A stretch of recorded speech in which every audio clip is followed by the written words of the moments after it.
Daily English practice. Conversation. Tell me about a past challenge at work. Tell me about a past challenge at work. வேலையில் நீங்கள் சந்தித்த ஒரு சவாலை பற்றி சொல்லுங்கள். My team missed a deadline once. My team missed a deadline once. என் குழு ஒருமுறை ஒரு காலக்கெடுவை தவறவிட்டது. How did you fix it? How did you fix it? நீங்கள் அதை எப்படி சரி செய்தீர்கள்? We created a new schedule and met the next goal. We created a new schedule and met the next goal. நாங்கள் ஒரு புதிய கால அட்டவணையை உருவாக்கினோம். அடுத்த இலக்கை அடைந்தோம். Now about salary. What is your expectation? Now about salary. What is your expectation? இப்போது சம்பளம் பற்றி. உங்கள் எதிர்பார்ப்பு என்ன?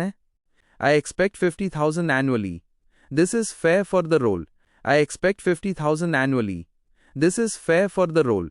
நான் ஆண்டுக்கு $50,000 எதிர்பார்க்கிறேன். இது இந்த வேலைக்கு நியாயமானது. We will consider that. Thank you for your time. நாங்கள் அதை கருத்தில் கொள்வோம். நீங்கள் வந்ததற்கு நன்றி.